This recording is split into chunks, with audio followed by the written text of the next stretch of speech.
Hey everyone, RogueGold here, and today I think I might have solved one of the Division Heartland's longest standing mysteries, and if not, then at least developed a plausible explanation for it, which is more than what could have been said before. Now this all revolves around the game's testing signups and how there's been a bit of ambiguity in the selection process ever since the first big test back in May, and I think I may have uncovered a way to explain that may also in turn explain another big question mark for Heartland regarding Red Storm's strategy leading up to release, and how that could potentially include an early access phase. I'm excited to dig into this one, so let's go. So I'm sure many of us remember the day, May 6th, 2021, when all of a sudden a notification popped up on Twitter that Ubisoft, not even the Division account, but Ubisoft itself, had just posted a big article detailing their upcoming plans to expand the Division universe, which included the unveiling and announcement of the Division Heartland. And part of that article and the announcement itself was the news that, hey, signups for Heartland testing are open right now, so click this link and select your platform. And so, of course, we all flooded to that site, spam typed our login info, and got on that list. And then we waited. Now, at the time, I had figured that they would sit on that sign-up roster for at least like a month or two before housing the first testing phase. But to our surprise, just days later, after that news broke, news became coming out that people were beginning to receive test invites, and what I thought would be a relatively small and low-key first test phase for Heartland turned out to be the largest wave of testing they've done since it was announced back in May. In fact, the only other test phase that's gotten even a little bit of public recognition is the one that's apparently taking place in just over a week at the end of this month. Now, the decision to hold a test on that scale so early on is a topic for another day. I still find it kind of odd because it seems like it was going to inevitably get leaked, but that's neither here nor there. The part that I want to focus on is that testing sign-up page, because one of the big questions that stuck with me and many others for months now that have been following Division Heartland's announcements is, how are they selecting the people who are getting invited to these tests? I'll give you an example. My friend was invited to that first big test back in May. Thing is, he registered his platform on that testing sign-up page as Xbox, because that's where he plays. Now, funny enough, he did own a PC, and he owned Division 2 on there, except his total playtime was maybe 15 hours. And to this day, now more than 5 months since Heartland's announcement and that testing sign-up page went live, Red Storm hasn't held a single console test. Not that I'm aware of, at least. And I think news would make its way out there if it had happened. So that means that roughly 2/3 of the total population who signed up for that testing, those being Xbox and PlayStation players, 2/3 have been fully untapped and unused. And my new leading theory, it doesn't stop there. Now, before I fully dive down that avenue, let me circle back to the other big topic at hand here, because like I said, in connecting the dots between these two things that were seemingly unrelated, I think I may have come up with a singular explanation for both. And that other topic is testing, more specifically, public testing. Now, this has only become more of a question for me in the recent weeks and months, because when Heartland was announced back in May, due to its placement on the universe content timeline and the timing of the announcement itself, I was pretty sure the thing was releasing in 2021, probably around this time of year right now, fall, maybe winter at the latest, but given we're inching towards November, and I'm not exaggerating, 0 new public information has come out about the Division Heartland since the day it was announced,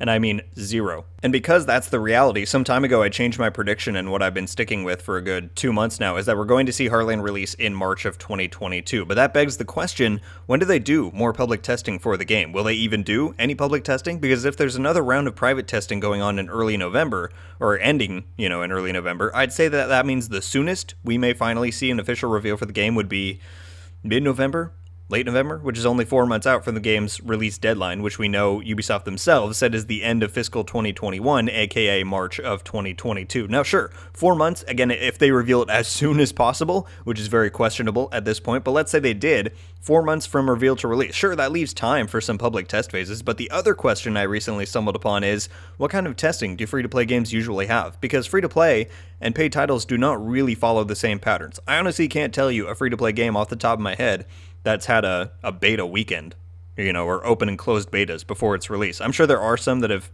existed in history, but it's not as common, for sure, because they don't really need the same type of exposure or trial period like paid games do to try and convince people to pre-order or buy it upon launch. There's not that barrier of entry. Free-to-play games just kind of launch, and if it's good, word of mouth goes around, more people try it out, like it, and the cycle continues. Now, the one exception that has completely blanked my mind until recently is early access periods, or I suppose some games probably do call them beta phases, whatever, but we're not talking about a weekend, right, or a week period. We're talking about sometimes months-long sustained periods of pre-release that lead right up to the official launch of the game. Notable example from this last year, Rogue Company did this in 2020. You could purchase the game knowing it was in an early access phase, and it stayed like that for months until it finally officially launched. And I'm beginning to think Heartland may be going to do the same thing. Not necessarily to that degree, where it's months long, because we know they have to launch by the end of March of 2022, but I think an early access phase of a month and a half, 2 months is absolutely something they might pursue. And, are you ready for this? This is where it all loops back around. I think the people who are going to be eligible and invited for that early access phase are the people who signed up for early testing back on May 6th and ever since then. Because here's my conspiracy theory. Redstorm hasn't used that list once. Now, sure, there's absolutely been crossover between people who signed up on there and people who participated in testing thus far, but like I said, my friend signed up on Xbox and got invited on PC. I remember hearing about people who didn't sign up and got invited, and there are notable people in the community, like Epic Slayers, who I remember him saying in his videos he was not invited. I think that all along, UB and Redstorm have just been inviting pseudo-random Division PC users to partake in these tests, and that they've been saving this big sign-up pool of people they know are enough of Division fans to take the time to sign up for an early access phase prior to launch. Because you know what this thing heavily reminds me of? The day Division 2 was announced. Hey everyone, Division 2 comes out March 2019. You can pre-order right now for access to the private beta, or go to this link and sign up for a chance to be included. They did this exact same thing with Division 2, where you had people signing 8-9 months in advance for a beta, and probably even Ubi didn't have the full details on when or what that was going to be back during E3 2018. And I think the simple difference this time is that they just didn't fully reveal their plans for what this sign-up phase for Heartland was going to be. But we know sign-ups for the playtest thus far have been inconsistent as to who gets invited. We know console players have had zero opportunity to test this game, so why even bother including them on that sign-up page? I really do think that probably by the end of December, we're going to get the official Heartland reveal, and they're going to say, it's coming out March 2022, and then they'll say, and as a thank you to all of our fans out there who have patiently waited over the past 7 months since we announced the game, anyone who signed up for early testing on our website is going to receive an invite to our early access phase, which opens up across all platforms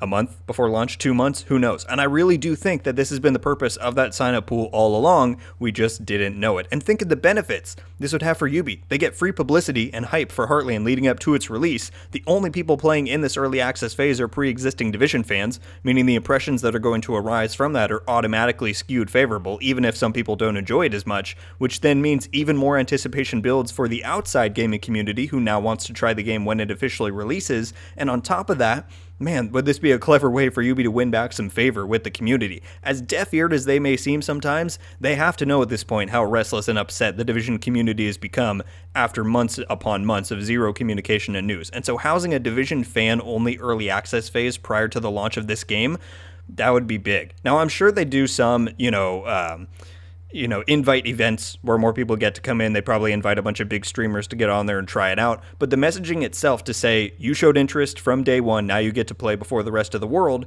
would just be such a smart way to win back some faith. And hopefully pair that with the launch of a badass Division spin-off game. However, it is important to keep in mind that this is Ubisoft we're talking about. If there's anything they're known for, it's not smart PR decisions or strategic plays to give them an advantage among the wider gaming industry. So have no doubt about it, this is not confirmed, and Ubisoft has proven why it may not seem likely to happen, but despite that, until we hear otherwise, I'm going to stay optimistic, because given how some of these dots are connecting, I very much think a Division Heartland early access period is on the horizon. But as with everything else these days, we're just going to have to wait and see how things play out. Thank you all so much for watching. Leave a like if you enjoyed this video, and be sure to subscribe with notifications on to get updated every time I upload. Let me know your thoughts on this Division Heartland discussion. Have you yourself or perhaps your friends noticed some oddities in the Heartland testing signups and invites over the past few months? And do you think that that could suggest that Ubisoft and Redstorm have an ulterior motive for that major signup pool, perhaps for a wide-scale early access period, as I laid out in this video? Certainly leave all of your thoughts on that down below.